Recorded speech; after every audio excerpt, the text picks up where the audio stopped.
Welcome. आज तो हमने लास्ट एपिसोड में बात की थी डेवऑप्स और ऑटोमेशन की, और हमने पहले एपिसोड में एक डिसएडवांटेज में एक पॉइंट देखा था क्लाउड सिक्योरिटी को लेके। तो बेसिकली क्या क्या वहाँ पे चैलेंज आ जाते हैं सिक्योरिटी को लेके, और क्या क्या कॉमन सिक्योरिटी चैलेंज क्या है, डीप में नहीं, लाइक कॉमन सिक्योरिटी चैलेंज है जो हर एक कंपनी और हर एक क्लाउड कंपनी वहाँ पे वो फेस करती है वो चैलेंज। ओके, सो नॉर्मली अगर मैं जीसीपी, amazon वेब सर्विसेज इनकी बात करूं, जैसे क्लाउड डोमिनेंट प्लेस, सो यहाँ पर चांसेस है कि काफी कम चांसेस होते हैं. They have been working very hard for their growth, they have been working so much so that at least they can provide a security purpose. अगर they can provide a platform so that even the clients can trust on that. Client पे trust होना बहुत important है. Right. तो कुछ challenges ऐसे आ जाते हैं. मान लो आपने कुछ देखा होगा कि इवन ट्विटर जो है काफी कभी कभी कभार हैक हो जाता है, किसी प्रोफाइल हैक हो जाती है ना. गूगल के अंदर भी कुछ रिसोर्सेज ऐसा होता है कि हमको नहीं पता रहता है. कुछ ना कुछ अटैक्स होते रहते हैं. आपने डीडीओस के बारे में सुना होगा, डिनाइल अटैक्स वाले, बेसिकली डीडीओस डीडोस अटैक्स. अटैक। हाँ, बेसिकली डीडोस अटैक जो होता है वो किसी भी वेब सर्वर या किसी भी वेबसाइट पे जब बल्क में रिस्पॉन्सेज आते हैं जो फेक रिस्पॉन्सेज होते हैं या कोई हम्म. भी एक जेन्युइन रिस्पॉन्स होते हैं, जैसे अगर मैं बात कहूँ, you know about a CBSE website या कोई भी एक गवर्नमेंट वेबसाइट, उनकी एक लिमिट है एक बाई में, तो उस लिमिट से ज्यादा अगर वहाँ पे पर्सन एक्सेस करेंगे तो वो वेबसाइट का जो सर्वर है वो कुछ टाइम के लिए डाउन हो जाएगा। तो वो जो सर्वर डाउन होता है वो होता है आपका डीडोस अटैक की वजह से, जो मल्टीपल रिक्वेस्ट आते हैं। राइट. सो ये मल्टीपल रिक्वेस्ट आने के बाद क्या होता है ना, सर्वर थोड़ा स्लो डाउन हो जाता है. और उसमें प्रॉब्लम क्या आती है कि अगर कोई जेन्युइन बंदा भी इसको कर रहा होगा ना, तो इसको भी वो दिखाएगा कि वो सर्वर डाउन हो गया. तो दैट्स अ रीजन कि उससे ना, एक्चुअली वो हैक, अगर इसकी मैं बात करूँ तो वो हैक नहीं होता. वो क्या करते हैं, सर्वर पे हैक वो करते हैं, अटैक करते हैं, सर्वर डाउन। तो वो सर्वर डाउन हो जाए सबके लिए, वो यूज ही नहीं कर पाए कोई. ओके. कुछ ऐसे अटैक्स होते हैं जो आपको प्रोफाइल हैक ही हो जाता है ना. सो गूगल में भी ऐसे कुछ लूप होल्स हो सकते हैं, अमेजोन में भी लूप होल्स हो सकते हैं, क्योंकि इंजन उनको खुद को, इंजीनियर्स को नहीं पता कि ऐसा कुछ हो भी सकता है क्या, है ना. तो आपने देखा होगा कितना रिवॉर्ड्स देते होंगे जो राइट। साइबर एक्सपर्ट्स होते हैं, एथिकल हैकर्स होते हैं. They are ready to pay करोड़ों rupees, millions and like millions of dollars, अगर आपने उसको कुछ लूप होल्स फाइंड आउट करें. So see, data security is very important. You have your confidential data and you are giving it to a third party, है ना. सो वहां पर आपको सिक्योरिटी लेनी पड़ेगी, और रिस्पॉन्सिबिलिटी होती है क्लाउड प्रोवाइडर्स की. ठीक है. पर कोई क्लाउड प्रोवाइडर्स आपको हर चीज 100% गारंटी नहीं देगा, क्योंकि उनको ही पता है कुछ ना कहीं कुछ प्रॉब्लम हो सकती है. तो राइट। ये जो थ्री डोमिनेट प्लेयर्स है ना, Amazon web services, Microsoft Azure and Google cloud, इन्होंने काफी काम किया हुआ इस चीज पर. पर कहीं ना कहीं कुछ ना कुछ कभी भी प्रॉब्लम हो सकती है, and even they don't have any idea about it. ठीक है. कुछ चैलेंजेस, फॉर एग्जांपल आपने कुछ डेटा वहां पर अपलोड किया.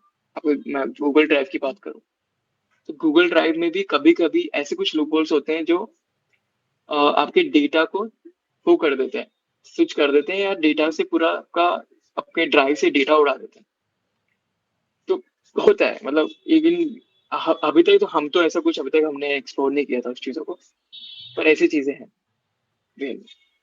So basically, I'm also the cybersecurity intern, or like I just work in a research part.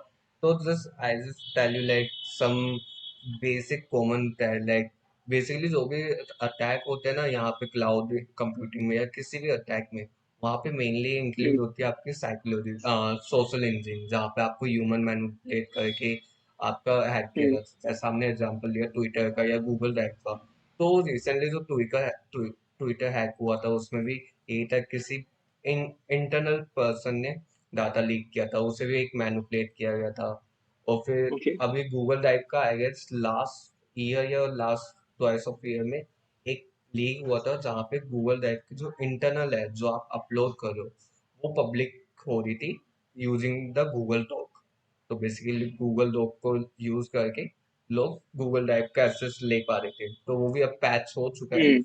तो बेसिकली यहाँ पे डे बाय डे हमारी टेक्नोलॉजी अपडेट हो रही है, तो सिक्योरिटी लूप होल बढ़ते जा रहे हैं।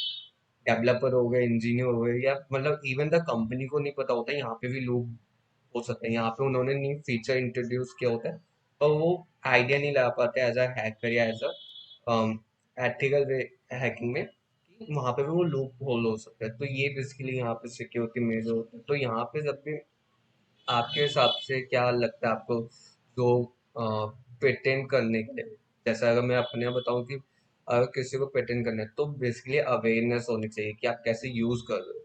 तो ऐसे क्लाउड में क्या क्या राइट। अवेयरनेस होनी चाहिए, थोड़ा सा आप बताओगे कि लाइक कैसे आप अपना डाटा पेटेंट कर सकते हो, प्रोटेक्ट कर सकते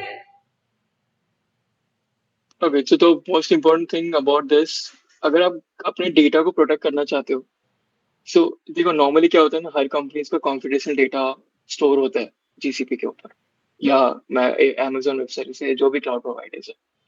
तो उसके अंदर आपको एक पॉलिसीज होती है, IAM पॉलिसीज। तो उसके अंदर आप क्या करते हो, आप पॉलिसीज पे ऐड करते हो अब किस किस बंदे को आप उसको एज अ मतलब एज अ तीन टाइप के होते हैं, एडिटर, व्यूअर, कुछ रोल्स होते हैं, है ना। सो अब मान लो फॉर एग्जांपल मैंने आपको ऐड किया मेरे प्रोजेक्ट के अंदर। सो मैं आपको, अगर मेरे प्रोजेक्ट पे मैं चाहता हूँ कि आप इसे प्रोजेक्ट को देखो, आप उसमें कुछ चेंजेस नहीं कर सकते, तो एज अ व्यूअर आपको रोल दूंगा वहां पर मैं, कि आप सिर्फ देख सकते हो। अगर अब मैं चाहता हूँ कि आप कोलैब करो मेरे साथ, इस प्रोजेक्ट पे काम करो, है ना, you working with me as a team, तो मैं आपको दूंगा एज एडिटर रोल, IAM। ठीक है।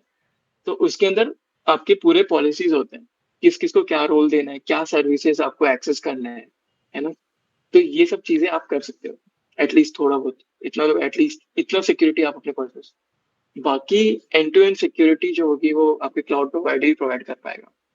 अब अपने प्रोजेक्ट पे वो सिक्योरिटी ले सकते हो, गिविंग बाय लाइक आपको एक्सेस दे सकते हो अपने जो आप कलीग्स हैं आपके, जिनको नहीं देना उनको सिर्फ एज अ व्यूअर रोल पे डाल सकते हो, डिपेंडिंग, या आपको क्लाउड स्टोरेज का एक्सेस चाहिए, तो क्लाउड स्टोरेज पे कितना एक्सेस चाहिए आपको, क्योंकि काफी चीजें एक्सेस कर सकते हो वहाँ पे।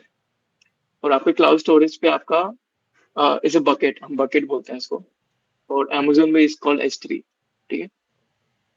तो वहां पर बकेट में आपके डेटा स्टोर हो रखा है, तो उस डेटा को आपको कितना पब्लिक करना है या उसको प्राइवेट रखना है, पब्लिक भी एक्सपोज करना है तो कितने लेवल तक करना है, उन किन किन लोगों को दिखाना है, क्योंकि इट्स वर्क इन ना, एक ट्री, एक ऐसा एक चार्ट काम करता है ऑर्गेनाइजेशन, उसके अंदर फिर टीम प्लेयर्स होते हैं, उसके अंदर फिर अलग अलग टीम वर्कर्स होते हैं, तो डिपेंडिंग ऑन किसको एक्सेस देना है, किनको एक्सेस देना है, कितना एक्सेस होगा। That's great, thank you.